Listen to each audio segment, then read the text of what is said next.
Olá, começamos agora mais uma edição do nosso programa Frutas S.A. Por aqui trazemos sempre os assuntos mais importantes do setor. Hoje nós vamos falar sobre uma nova cultivar, a amora preta. A pesquisa agrícola brasileira lança a fruta com um foco no mercado de consumo in natura, combinando alta produtividade, baixa acidez e, é claro, longa conservação pós-colheita. E quem traz todas as informações sobre esse assunto para a gente agora no primeiro bloco é o pesquisador da Embrapa Fruticultura, Rodrigo Franzon. Rodrigo, seja bem-vindo ao Frutas S.A. Olá, Carolina, tudo bom? Vamos falar um pouquinho então sobre essa nova cultivar, né? Primeiro explica para a gente o que é essa nova cultivar, a amora preta. Bom, a Embrapa lançou agora nesse ano de 2024 duas novas cultivares de amora preta, né?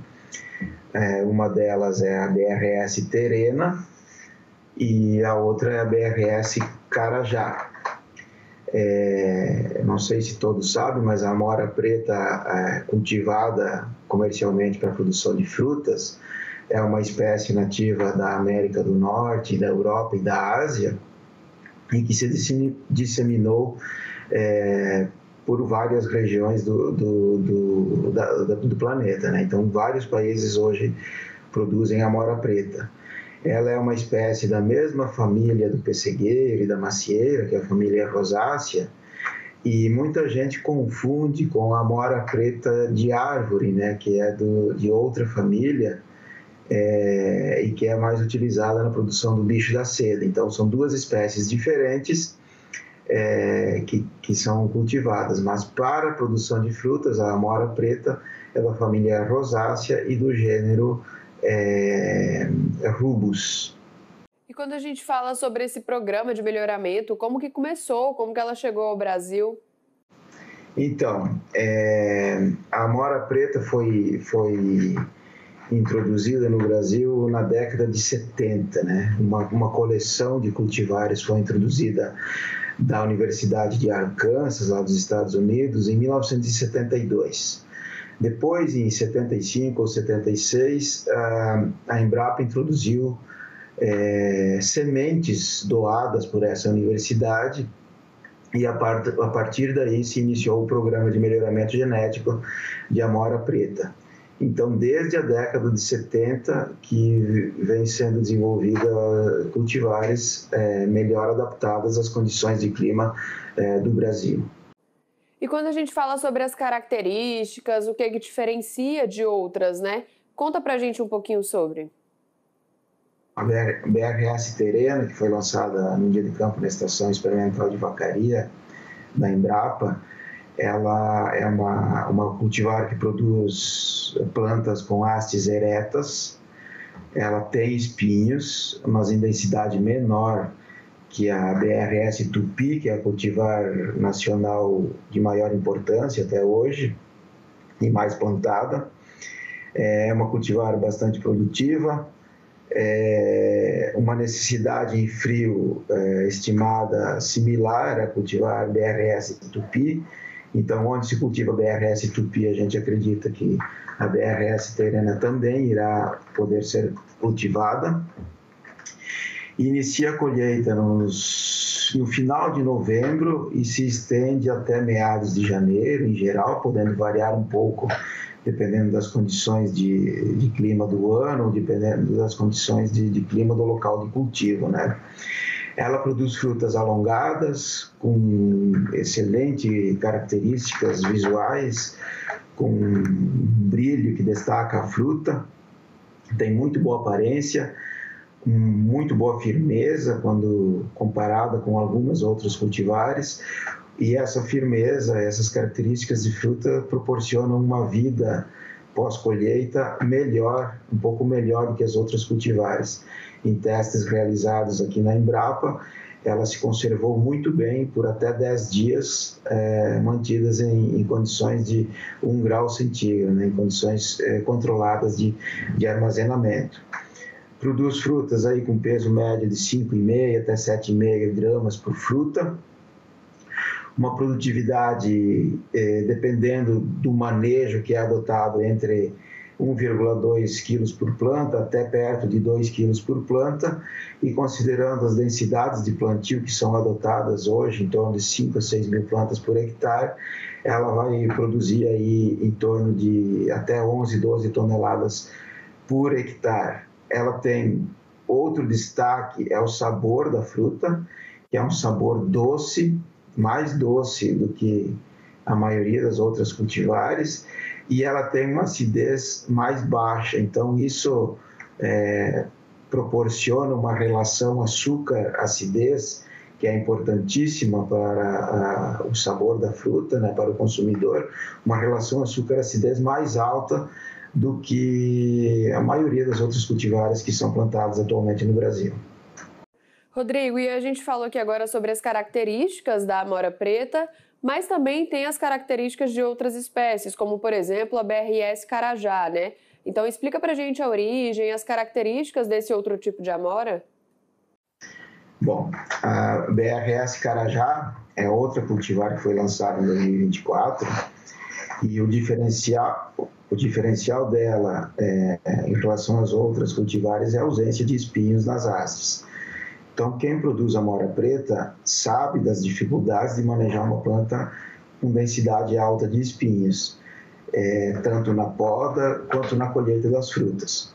Então, a BRS Carajá é a terceira cultivar de amora preta sem espinhos nas hastes que a Embrapa lança.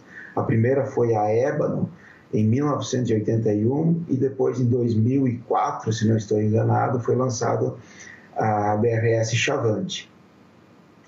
No entanto, as cultivares de amora preta sem espinho desenvolvidas aqui, devido à fonte genética para ter características sem espinho que a gente utiliza, geralmente carregam junto um pouco de amargo. E a BRS Carajá, ela tem um sabor melhor do que as anteriores, do que as duas que eu citei, em relação ao amargo. Ela tem menos amargo, tem sabor doce e uma acidez moderada. Então, é uma fruta que a Embrapa lança destinada para industrialização, principalmente, mas que também pode ser comercializada no mercado in natura. É uma cultivar que tem alta produtividade, em pomares bem manejados, com condução para poder conduzir a planta num porte mais alto. A produtividade pode alcançar em torno de 20 toneladas por hectare. Em termos de adaptação, a gente, pela origem dela, né, pelos testes que foram realizados durante todos esses anos de avaliação, ela vai ter uma adaptação similar também a cultivar tupi nas regiões sul e sudeste do Brasil, e algumas regiões de maior altitude, que a gente sabe que o cultivo está se expandindo também no nordeste do país. Então, é uma nova cultivar. Como eu citei, a principal característica dela é a ausência de espinhos. Rodrigo, então a gente comemora, né, esses estudos que trazem novas cultivares para o nosso país, duas novidades que chegam neste ano, né, em 2024. Então a gente celebra essas conquistas porque por trás disso tem muito estudo da Embrapa, né? Sim, com certeza. Para você ter uma ideia, o cruzamento que originou a BRS Carajá, porque a gente faz cruzamentos controlados, né? Ele foi realizado em 2003, entre duas cultivares oriundas dos Estados Unidos. Uma cultivar de origem no Texas, a cultivar Brazos, e uma cultivar de origem do programa de melhoramento da Universidade de Arkansas, a cultivar Araparro, que tem a característica sem espinhos. Esse cruzamento originou uma seleção, a seleção número 132, e dela foram tiradas sementes, então, em 2006, que cresceram, formaram plantas, e foi selecionada uma planta que vem a culminar no cultivar agora em 2024. A BRS Teirena, que a gente falou anteriormente,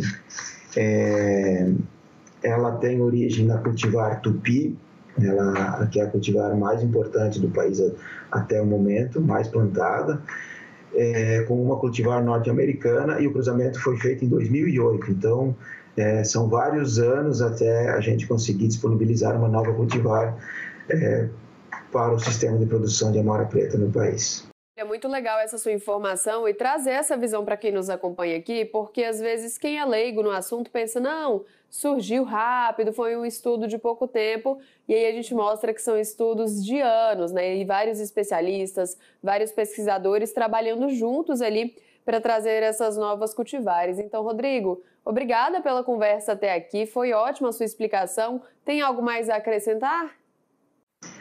Eu gostaria de destacar que a Embrapa Clima Temperado não atua sozinha no desenvolvimento dessas cultivares, né?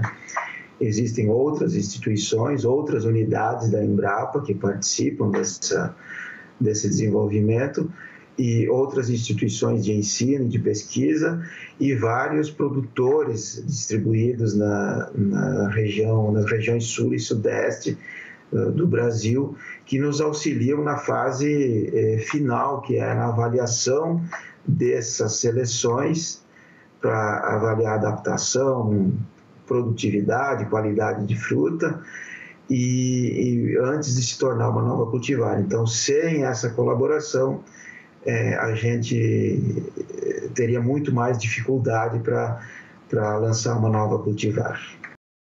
Faz todo sentido. Rodrigo, obrigada pela sua participação aqui no nosso programa. E para você que nos acompanhou até aqui, fique aí porque já já nós voltaremos, vamos fazer aquele rápido intervalo.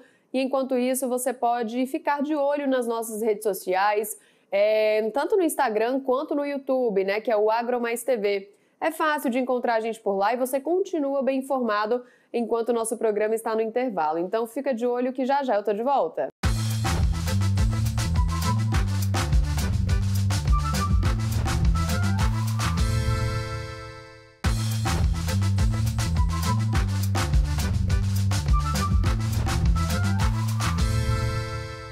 Estamos de volta com o programa Frutas S.A. e na edição de hoje nós estamos falando sobre uma nova cultivar lançada pela Embrapa, que é a amora preta, isso mesmo. Agora no segundo bloco recebemos a Andréa de Rossi, que é pesquisadora da Embrapa Uvivinho. Andréa, seja bem-vinda à nossa programação. Muito obrigada, é um prazer estar aqui conversando com vocês. Maravilha, então fala pra gente um pouquinho sobre a produção de amora preta na região dos Campos de Cima da Serra, né? Área, produtores, qual o destino das frutas, quais as cultivares, o espaço aqui é todo seu. Bom, a região dos Campos de Cima da Serra, a gente pode dizer que a principal cidade, no caso, é o município de Vacaria, né? Nós temos no Rio Grande do Sul, ao redor segundo dados de 2022, ao redor de 332 hectares com amora preta. É um número bastante expressivo, e a região dos Campos de Cima da Serra, no Rio Grande do Sul, é o principal polo produtor da amora preta, né? Essa atividade começou mais fortemente na década de 90 do século passado, também por uma ação da Embrapa em conjunto com a Prefeitura Municipal de Vacaria, quando houve um incentivo ao plantio dessa cultura na região dos Campos de Cima da Serra. Então, como eu já disse, essa região é a principal região produtora no Rio Grande do Sul, né?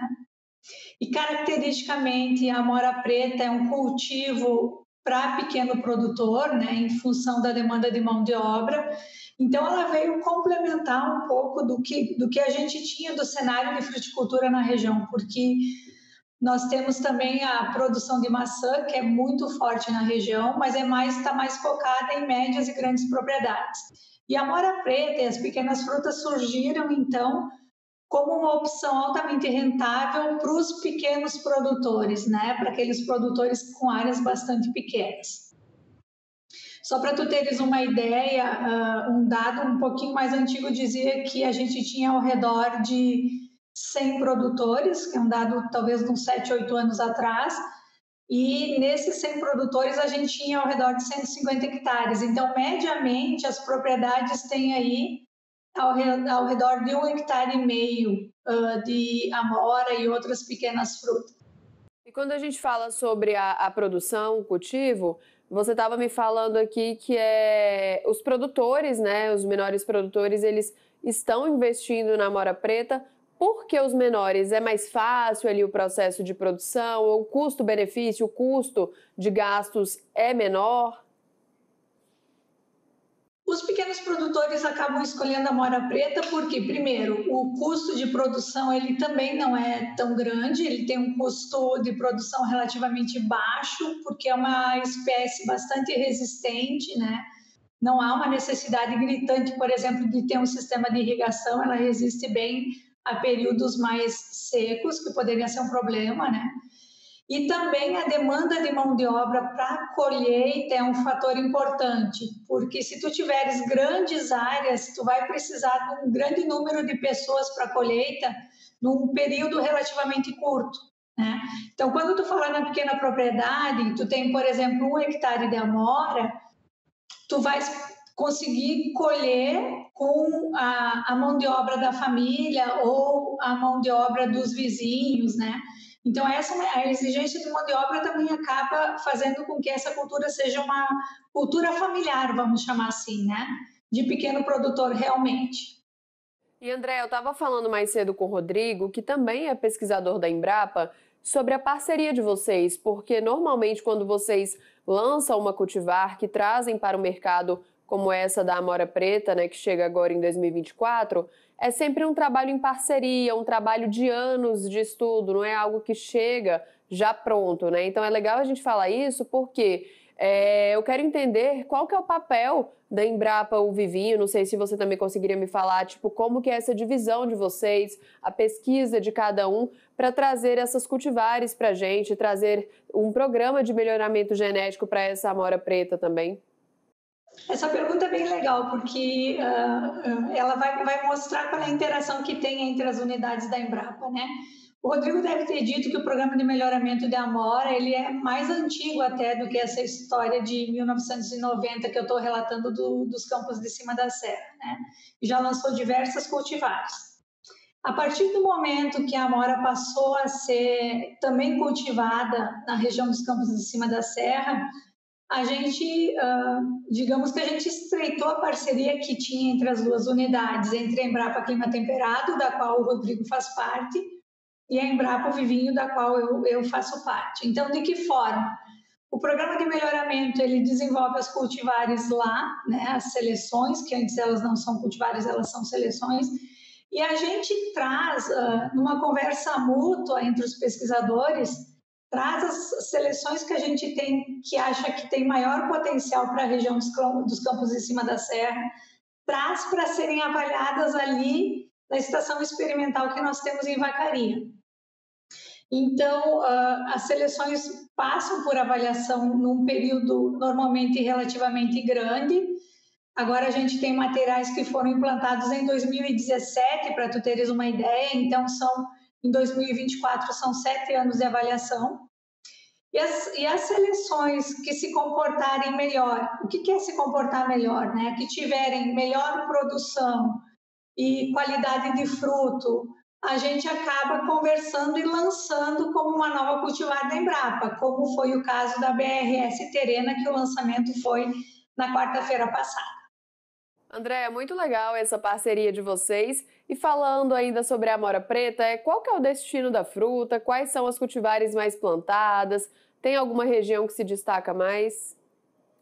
Então, a gente teve inicialmente Vacaria, falando sempre dos campos em cima da serra, né? A produção ela começou mais focada no município de Vacaria, mas agora a gente até estende isso mais para a região. Por exemplo, Campestre da Serra tem uma produção bem expressiva atualmente de amora preta. O município de Monte Alegre dos Campos, que até alguns anos atrás não tinha cultivo de amora preta, agora já tem 90 produtores trabalhando com amora preta também. Então, a cultura ela realmente está se expandindo na região. E com relação ao destino da amora preta, boa parte da produção atualmente ela é destinada ao congelamento, à industrialização, tá? E uma parte dela é vendida in natura.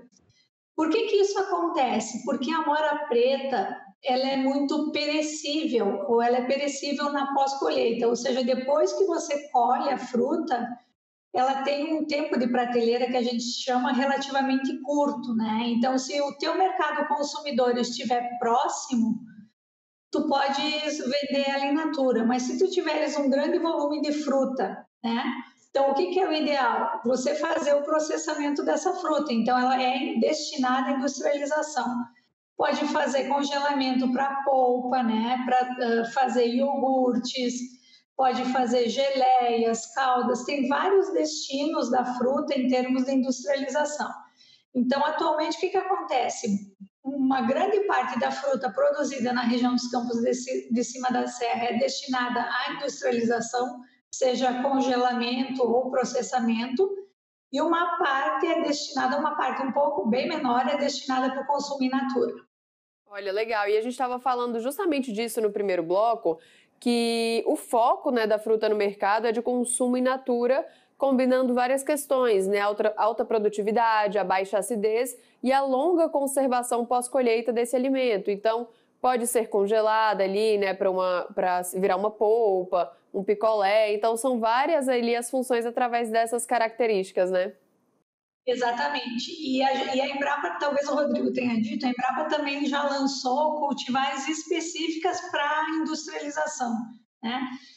O que a gente quer? Em função de que o mercado da industrialização acaba pagando um valor um pouco menor para o quilo da fruta, é interessante que você tenha materiais, tenha cultivares que sejam mais produtivas, que foi o caso da BRS Ticuna, que nós lançamos em 2019, que é uma cultivar que não seria adequada para o consumo in natura pela elevada acidez, mas por essa característica e pela característica de alta produção, ela é super recomendada para o mercado da industrialização. Então, a Embrapa também lançou uma cultivar especificamente para a indústria, né? E nesse ano nós estamos lançando a BRS Terena, que é uma cultivar destinada ao mercado in natura. Andréia, e onde se compram as mudas das cultivares lançadas pela Embrapa, né, para o produtor que tem interesse ali em ter na sua propriedade? Então, a Embrapa, sempre quando lança novas cultivares, ela faz um licenciamento de viveristas, ou seja, são viveristas que representam, né, ou que estão autorizados a vender as cultivares da Embrapa. Isso, por que a gente faz? Para garantir a qualidade da muda, para garantir a identidade genética, a sanidade desses materiais. Então, no caso de BRS Terena, a gente tem 2 viveristas licenciados, um no Rio Grande do Sul e outro viverista em Minas Gerais.